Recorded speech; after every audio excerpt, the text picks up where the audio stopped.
Magandang balita para sa mga taong may sakit sa tiyan at acid reflux. Bilang mga siyentipiko ng makabagong teknolohiya, matagumpay nilang na-develop ang isang gatas na espesyal para sa mga karamdaman sa tiyan.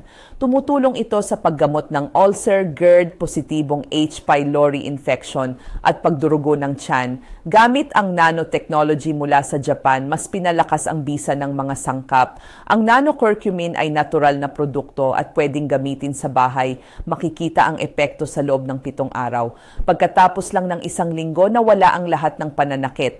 At sa loob ng 3 buwan, tuluyang nawala ang lahat ng sintomas ng sakit sa tiyan ko. Ang Gastropy ay isang produkto na gumagamit ng teknolohiyang pandaigdig at pinagsama ang nanotechnology para makalikha ng produktong 100% gawa sa natural na halamang gamot gaya ng cordyceps, turmeric at iba pang uri ng bird's nest, ligtas at banayad gamitin. Ang mahalaga, hindi ito instant. Darating ang epekto pagkatapos ng 7 araw. Ang mga problema ng isang tao ay hindi agad-agad nawawala at hindi lahat ng sagabal ay pwedeng agad alisin. Ngunit unti-unting mawawala ito. Gastropy. Alam kong gumagana ito. Maraming tao na ang gumamit nito at nagbigay ng positibong feedback dahil ang Gastropy ay hindi lang nagpapagaan ng sakit sa tiyan, kundi nagbibigay rin ng mahahalagang nutrisyon para sa mga may problema sa pagtunaw.